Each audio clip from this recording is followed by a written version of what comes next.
Halo semuanya, perkenalkan nama saya Johanna Tania Olga. Nomor induk mahasiswa saya channel 213. Jurusan akuntansi saya D3 Akuntansi. Di sini saya akan menjelaskan tentang sejarah dan pemikiran akuntansi syariah. Pokok pembahasan yang saya akan presentasikan yaitu pertama, perkembangan awal akuntansi, kedua, sejarah akuntansi, ketiga, perkembangan akuntansi syariah, yang keempat adalah sekilas prosedur dan istilah yang digunakan, yang kelima adalah hubungan antara akuntansi modern dan akuntansi syariah. Dalam perkembangan akuntansi syariah, di awal akuntansi telah mengalami metamorfosa yang panjang untuk menjadi bentuknya yang modern seperti sekarang ini. Yang bagaimanapun juga, tidak ada catatan yang dapat digunakan untuk menunjukkan langsung kapan akuntansi mulai diperhatikan.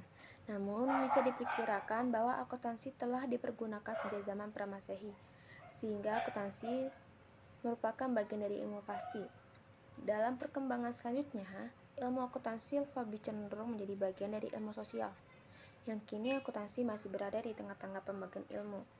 Jauh sebelum Eropa mengenal peradaban modern dan masih berdomisili dalam gubuk serta berpakaian kulit binatang, perekonomian yang canggih sudah diterbitkan di Timur Tengah dan Timur Jauh. Di samping itu, dinasti Shang di Cina sudah ada sejak tahun 1500 Masehi.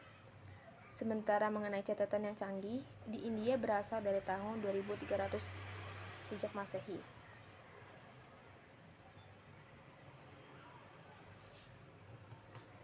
Akuntansi telah dimulai sejak zaman prasejarah.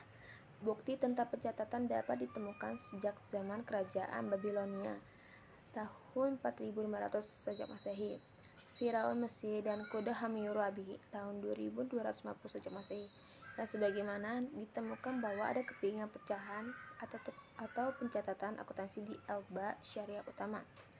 Lucia Pacioli sebagai bapak akuntansi modern yang menemukan persamaan akuntansi untuk pertama kalinya pada tahun 1994 dengan buku bertema Summa de Arithmetica Geometria et Proportionalita, yaitu A Review of Estimates, Geometry and Proportion. Orang yang menuliskan double entry bookkeeping system pertama kali adalah Benedetto Controlli dalam buku Della Mercate Perfetto pada tahun 1458, namun diterbitkan pada tahun 1573. Dalam perkembangan akuntansi di zaman Nabi Saud, praktik akuntansi di masa Rasulullah SAW dapat dicermati bahwa Baitul Mal yang didirikan Rasulullah SAW sejak awal abad ke-7. Pada masa itu, Baitul Mal berfungsi untuk menampung dan mengelola seluruh penerimaan negara, baik berupa zakat, usyur, yaitu pajak pertanian dari Muslim, dan jizya, pajak perlindungan dari non-Muslim yang tinggal di daerah yang diduduki umat Muslim, serta khajrat, yaitu pajak hasil pertanian dari non-Muslim. Zaman Khilafah Bani Umayyah, yaitu Khalifah Utsmani, ini berlangsung dari tahun 1258 sampai 1924 Masehi. Perkembangan akuntansi tersebut mencakup penyimpanan laporan keuangan, karena negara Islam telah mengenal laporan keuangan tingkat tinggi. Laporan keuangan ini pernah dibuat berdasarkan fakta buku-buku akuntansi yang digunakan. Di zaman Khalifah Bani Abbasi, yaitu tahun 322 sampai 232 Hijriah atau 750 sampai 847 Masehi, memiliki banyak kelebihan dan dibandingkan yang lain dalam pengembangan akuntansi secara umum dan buku-buku akuntansi secara khusus seperti buku pengeluaran, buku pemasukan, dan buku harta sitaan. Di zaman Khilafah Utsmaniyah, yaitu Khalifah Utsmani, ini berlangsung tahun 1258 sampai 1924 Masehi. Perkembangan akuntansi mencakup penyimpanan laporan keuangan, karena negara Islam telah mengenal laporan keuangan tingkat tinggi. Laporan keuangan ini pernah dibuat berdasarkan fakta-fakta buku akuntansi yang digunakan. Di zaman perkembangan akuntansi syariah di Indonesia, perkembangan akuntansi syariah beberapa tahun terakhir sangat meningkat.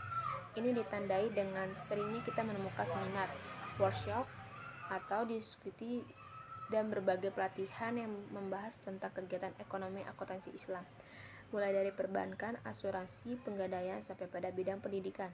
Namun dokumen tertulis yang menyiratkan dan mencerminkan proses perjuangan perkembangan akuntansi syariah masih sangat terbatas jumlahnya. Demikian juga dengan sejarah perkembangan akuntansi syariah di Indonesia. Kekurangan tertarik banyak orang yang tertarik pada masalah ini, baik sebagai bagian dari kehidupan penelitian maupun sebagai ilmu pengetahuan, menjadikan sejarah akuntansi syariah masih sangat minim ditemukan. Sekilas prosedur dan istilah yang digunakan. Dalam negara Islam, pencatatan memiliki beberapa prosedur yang wajib diikuti serta pihak yang bertanggung jawab untuk melakukan pengawasan atas aktivitas dan pencatatan yang tidak seimbang. Jika ditemukan kesalahan, maka orang yang bertanggung jawab harus menggantinya. Prosedur yang harus dilakukan yaitu pertama adalah transaksi harus dicatat setelah terjadi. Kedua adalah transaksi harus dikelompokkan berdasarkan jenisnya. Yang ketiga adalah penerimaan akan dicatat di sebelah kanan dan pengeluaran dicatat di sebelah kiri. Sumber-sumber penerimaan harus dicatat secara jelas. Yang keempat adalah pembayaran harus dicatat dan diberikan penjelasan mengenai di sisi kiri halaman. Yang kelima adalah pencatatan transaksi harus dilakukan dan dijelaskan secara hati-hati. Yang keenam, tidak memberikan jarak penulisan di sisi sebelah kiri dan harus diberikan garis penutup. Yang ketujuh adalah koreksi atas transaksi. Koreksi penulisan transaksi telah dicatat tidak boleh dengan cara menghapus atau menulis ulang, tetapi harus diganti. Yang kedelapan adalah jika akun telah ditutup, maka akan diberikan tanda tentang hal tersebut. Yang kesembilan adalah seluruh transaksi yang dicatat di buku jurnal akan dipindahkan pada buku khusus berdasarkan pengelompokan transaksi. Yang kesepuluh, orang melakukan pencatatan untuk pengelompokan berbagai dengan orang yang melakukan pencatatan harian. Selanjutnya ada 11, yaitu saldo diperoleh dari selisih. Laporan harus disusun di setiap bulan dan tahun dengan detail dan memuat informasi penting. Itu yang ke-12. Yang ke-13 adalah pada setiap akhir tahun, laporan yang disampaikan oleh Al-Khatib harus menjelaskan seluruh informasi barang secara detail dan dana yang berada di bawah kewenangan. Yang ke-14 adalah laporan tahunan yang disusun oleh Al-Khatib akan diperiksa dan dibandingkan dengan tahun. Lalu selanjutnya dari hubungan prosedur dibandingkan hubungan dengan terdapat beberapa istilah sebagai berikut. Yang pertama adalah Al-Jaridah yang merupakan buku untuk mencatat transaksi yang dalam bahasa Arabnya koran atau jurnal. Disebutkan oleh Al-Majarid tahun 1363 dan Ibnu Qaidun tahun 1378. Al-Jaridah ini perlu dicatat dengan stempel Sultan Al-Jaridah sendiri telah didaulahkan Bani Umayyah dan dikembangkan oleh Daulah Bani Abbasiyah dengan beberapa bentuk jurnal khusus di tahun 1973, yaitu Jaridah Al-Qahira digunakan untuk sebagai jenis zakat. Kedua ada Jaridah An-Nafakat digunakan untuk mencatat jumlah pengeluaran. Ketiga adalah Jaridah Al-Mal digunakan untuk mencatat jurnal perdagangan yang berasal dari penerimaan dan pengeluaran zakat. Yang keempat adalah Jaridah Al-Musaderin digunakan untuk mencatat jurnal perdanaan khusus berupa peroleh dana dari individu.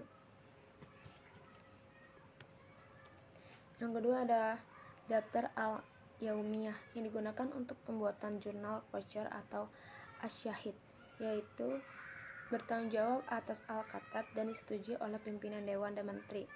Untuk umum, dari daftar diantaranya sebagai berikut. Yang pertama adalah Daftar At-Tawishat, yaitu buku yang digunakan untuk mencatat anggaran pembelajaran.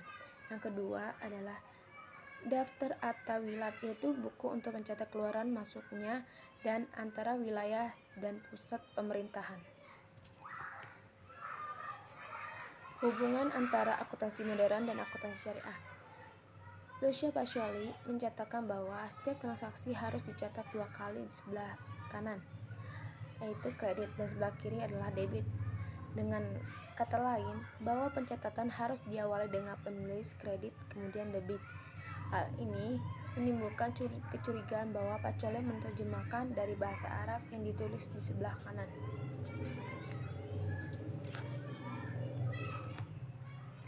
Sekian dari saya, terima kasih.